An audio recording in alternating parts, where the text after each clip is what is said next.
Hey everybody, I'm coming to you from my living room couch. I got a haircut the other day, my first haircut since the whole COVID thing started, so that was really nice.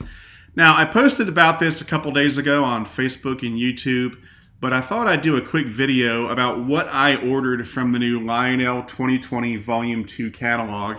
I don't typically do videos about what I order from the catalogs, but I figured I'd give it a try, and maybe if you guys like it, I'll do it again in the future. Now, when the catalog first came out, a lot of people told me, oh, I put my order in right away, and I don't tend to do that. I tend to wait until the last minute to put my order in. It's not a race. It's not like if you put your order in early, you're going to get your stuff sooner.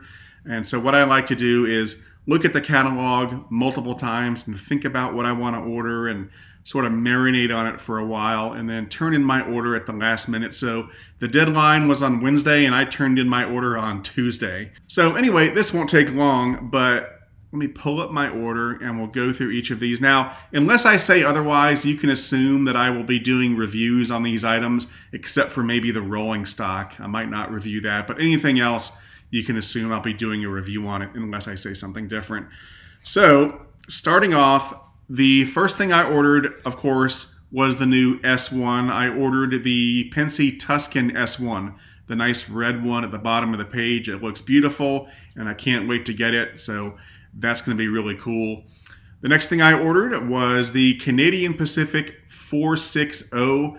They had a lot of 460s in the catalog, but I chose the Canadian Pacific because it has the interchangeable nameplates on the tender, which I thought was cool. Kind of reminds me of the UP844 that Lionel did a few years ago that also had the interchangeable nameplates. The next item I ordered was the Northern Pacific 2882. Again, there were a lot of 2882s in the catalog, but I picked the Northern Pacific because it's colorful. It looks different than the other ones, and that to me was the deciding factor.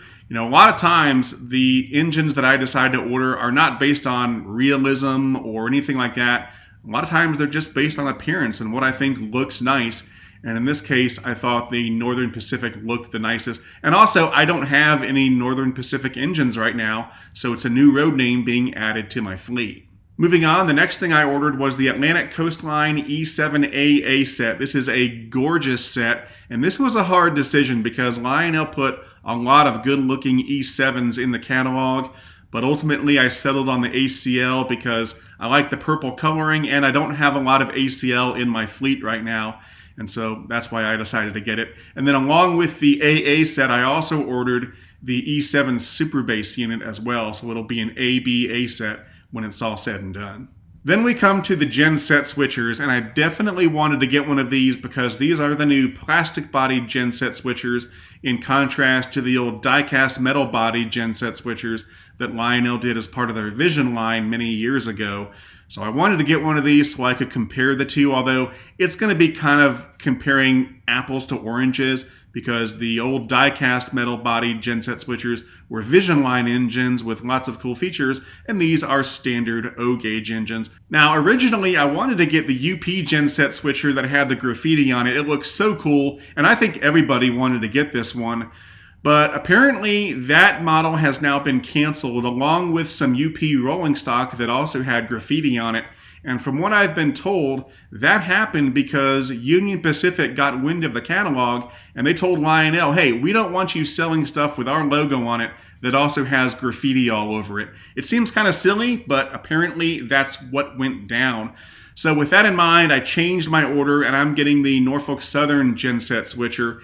And I'm getting that because I also have one of the Vision line Norfolk Southern genset switchers. And so that way I'll be able to compare the two of them.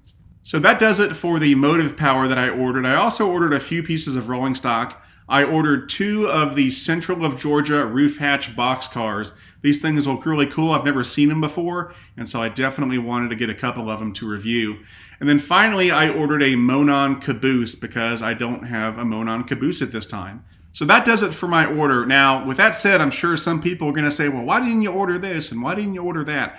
So what I'm going to do now is go over some of the stuff that I didn't order and explain why. In some cases, I never intended on ordering it, and in other cases, I really thought about ordering it, but ultimately I had to cut it out for budgetary reasons.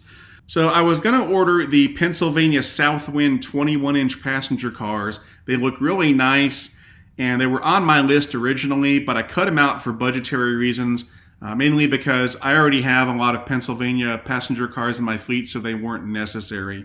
But it kind of sucked to have to cut those out. I also did not order one of the light Mikados that are on page 20.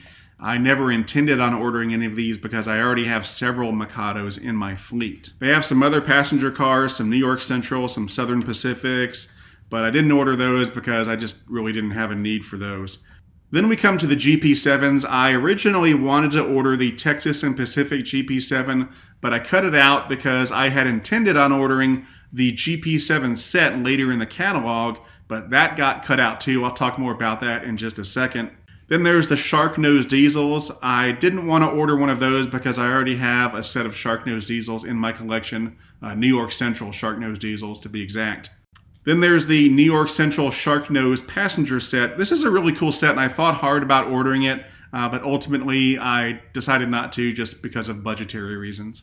Then we come to the Pianelli Gp7 Freight Set that I mentioned. I had this on my list to order, but it got cut out at the last minute just for budgetary reasons, and that really hurt because I really wanted to get that set, but you can't win them all. So that's what I ordered, and the rest of the stuff in the catalog, I looked at it, but I never thought seriously about ordering, even though there's some nice stuff back there. So that's what I ordered from the 2020 Volume 2 catalog. Let me know what you think. And also, let me know what you ordered. I'd like to see what you guys ordered. But anyway, that's about it for now. I'm Eric Siegel, and I'll see you next time.